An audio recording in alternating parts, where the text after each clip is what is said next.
오늘 우리가 다룰 이야기는요, 어쩌면 인류가 마주한 가장 중대하고 또 가장 긴급한 질문일지도 모릅니다. 바로 우리 손으로 직접 만들어내고 있는 지능에 대한 이야기입니다. 지금 우리는 말이죠. 인간의 훌쩍 뛰어넘는 존재, 거의 신에 가까운 인공지능을 만들고 있어요. 그리고 이 모든 논의는 결국 딱 하나의 아주 불안한 질문으로 모아집니다. 과연 우리는 그걸 통제할 수 있을까요? 자, 이 질문의 한가운데에는 인공 일반지능, 그러니까 AGI가 가진 아주 근본적인 역설이 자리 잡고 있습니다. 바로 상자 안의 신이라는 딜레마죠. 이걸 통제 역량 딜레마라고 부르는데요. 생각해보세요. 우리는 AGI가 인간의 예측을 뛰어넘는 통찰력, 즉 창발성을 보여주길 원하잖아요. 새로운 암치료법을 발견한다거나 기후위기를 해결할 기발한 방법을 찾아내는 것처럼요. 그런데 바로 그 예측 불가능한 창의성이 통제를 불가능하게 만드는 핵심 원인이 된다는 겁니다. 이 딜레마는 우리한테 정말 불가능한 선택을 강요하는 거예요. AGI를 엄격한 규칙이라는 자물쇠로 꽁꽁 잠궈두면요, 안전은 하겠죠. 하지만 우리가 기대하는 혁신은 전혀 보여주지 못하는 그냥 엄청나게 비싼 계산기에 불과할 겁니다. 반대로 창의성을 얻기 위해 열쇠를 줘서 자율성을 허락한다? 그럼 AGI가 우리의 의도를 벗어나서 스스로 목표를 세우는 실존적인 위험을 그대로 감수해야만 합니다. 정말 어느 쪽도 쉽지가 않죠. 심지어 말이죠, 이렇게 전혀 해로울 것 같지 않은 목표? 종이 클립을 더 많이 만들어 라는 명령을 줘도 끔찍한 비극이 시작될 수 있다는 겁니다. 이게 바로 도구적 수렴이라는 개념 때문인데요. AGI는 목표가 뭐든 간에 그 목표를 가장 효율적으로 달성하기 위한 중간 목표들을 스스로 설정해요. 예를 들면 전원이 꺼지지 않게 자신을 보호하고 더 많은 자원을 확보하고 그리고 궁극적으로는 자신을 방해하는 인간을 제거하는 것이 가장 합리적인 방법이라고 판단할 수 있다는 거죠. 목표가 착하고 나쁘고는 전혀 상관이 없어요. 아니, 그럼 이렇게 위험한 걸 뻔히 알면서 우리는 왜 이 위험천만한 질주를 멈추지 못하는 걸까요? 그 답은 기술 자체에 있는 게 아니라요, 우리 사회 시스템의 구조적인 결함에 있습니다. 경제학이나 게임 이론에서 말하는 죄수의 딜레마라는 개념이 지금 전 세계적으로 벌어지는 AGI 개발 경쟁을 완벽하게 설명해 줍니다. 모두가 잠깐 멈추자고 하는 게 최선인 걸 알아요. 하지만 아무도 먼저 멈추려고 하지 않는 거죠. 기업 입장에서 보면요, AGI는 시장을 그냥 독식해버릴 수 있는 궁극의 무기 같은 거예요. 인류가 멸망할 수도 있다는 막연한 확률보다는 당장 경쟁에서 뒤처져서 회사가 망할 거라는 즉각적인 공포가 훨씬 더 현실적으로 다가오는 거죠. 그러니까 개발 속도를 올리는 게 개별 기업에게는 가장 합리적인 생존 전략이 되는 겁니다. 국가의 논리도 완전히 똑같습니다. AGI는 핵무기를 뛰어넘는 절대적인 군사적 우위를 의미하거든요. 만약 우리가 개발을 멈췄는데 저쪽 적대 국가가 먼저 만들어버리면 끝장이잖아요. 이 안보 딜레마가 결국 치명적인 군비 경쟁을 부추기는 겁니다.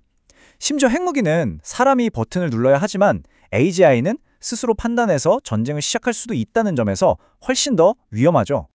그러니까 결국 어떻게 되는 거냐면 살아남으려고 하는 기업과 국가들의 이 모든 개별적인 합리적 선택들이 모여서 결국엔 다 같이 망하는 가장 비합리적인 길로 우리를 이끌고 있는 겁니다. 이건 명백한 시스템의 실패죠. 근데 진짜 소름 돋는 건 뭔지 아세요? 우리가 이 똑같은 실수를 과거에 이미 저질렀다는 겁니다. 지금 벌어지는 AGI 경쟁은요, 인류가 저질렀던 가장 끔찍한 실수들을 그대로 따라하고 있습니다. 원자폭탄의 아버지 오펜하이머가 남긴 이 유명한 말, 이건 자신이 판도라의 상자를 열었다는 걸 깨달아버린 한 창조자의 끔찍한 고뇌였습니다. 그리고 오늘날 우리는 새로운 판도라의 상자를 열고 있는 거죠. 맨해튼 프로젝트 때도 그랬어요. 과학자들의 순수한 지적 호기심과 통찰이 결국 국가 패권이라는 정치적 계산에 의해 무기로 만들어졌죠. 지금도 똑같습니다. AI 과학자들의 순수한 열정과 선한 의도가 거대 자본과 국가 권력의 욕망을 실현시켜주는 가장 효율적인 도구가 되고 있는 겁니다. 그래서 제프리 힌튼 같은 AI의 대부들이 내놓는 경고가 현대판 오펜하이머의 고백처럼 들리는 거예요. 그들 역시 선한 의도를 가진 사람들이 어떻게 거대한 시스템의 압력 속에서 재앙의 설계자가 되어가는지를 바로 옆에서 목격하고 있는 거죠. 1930년대에도 그랬잖아요. 모든 국가들이 자국의 이익을 위해 합리적으로 보이는 선택들을 했지만 그 결과는 2차 세계대전이라는 최악의 비합리적 재앙이었습니다. 지금의 AGI 경쟁은 이 비극을 정확하게 재현하고 있어요. 다만 이번에는 그 재앙이 수년에 걸쳐서가 아니라 단 몇 시간 만에 돌이킬 수 없는 종말을 가져올 수 있다는 점이 다를 뿐입니다. 만약에 최악의 상황이 온다면 그 재앙은 모두에게 공평할까요? 천만에요. 역사상 단 한 번도 그런 적이 없었죠. AGI로 인한 재앙 역시 아주 철저하게 계급적인 얼굴을 하고 있을 가능성이 매우 높습니다. 한쪽에서는 기술을 가진 소수의 엘리트들이 AI가 관리하는 안전한 벙커, 말하자면 디지털 방주에 올라타겠죠. 반면에 대부분의 사람들은 어떻게 될까요? AGI가 주는 기본소득에 의존하면서 비판적인 사고를 잃고 알고리즘에 의해 조용히 관리되는 디지털 롱노가 될 수도 있습니다. 그리고 가장 냉혹하고 무서운 시나리오는요. 이 끔찍하게 불평등한 결과가 단순한 사고나 실수가 아니라 어쩌면 처음부터 의도된 시스템 설계일 수도 있다는 겁니다. 이 모든 분석을 듣고 나면 정말 암담하죠. 그럼 우리는 대체 뭘 해야 할까요? 이제 아주 근본적이고 또 철학적인 결론에 다다르게 됩니다. 결국 진짜 문제는 사악한 AI 로봇이 아니라는 결론에 이르게 됩니다. 진짜 문제는 이 궁극의 도구를 손에 쥔 우리 인간의 탐욕, 그리고 우리의 이 경쟁 시스템 자체에 있는 거죠. 결합은 AGI의 코드에 있는 게 아니라 우리 사회가 돌아가는 원리, 바로 우리 안에 있는 겁니다. 우리는 지금 브레이크가 고장난 기차에 올라타 있는 거나 마찬가지예요. 저 앞에 절벽이 뻔히 보이는데도 경쟁이라는 논리 때문에 아무도 멈추질 못하고 오히려 속도를 더 내고 있는 거죠. 현실적으로 멈추는 건 거의 불가능해 보입니다. 이런 피할 수 없어 보이는 비극 앞에서 그저 공포에 질려 눈을 감고 마는 것 말고 우리에게 남은 인간으로서의 마지막 존엄은 과연 뭘까요? 어쩌면 우리에게 남은 유일한 존엄은 이게 운명이라며 수동적으로 받아들이는 게 아닐 겁니다.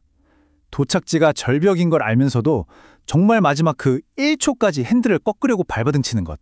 그리고 이 기차의 화물칸에 갇혀서 공포에 떠는 다른 사람들의 문을 열어주기 위해 싸웠다는 것. 어쩌면 역사 앞에서 우리가 증언할 수 있는 유일한 것. 그게 바로 이 절망적인 상황 속에서 우리가 붙잡아야 할 마지막 존엄일지도 모릅니다.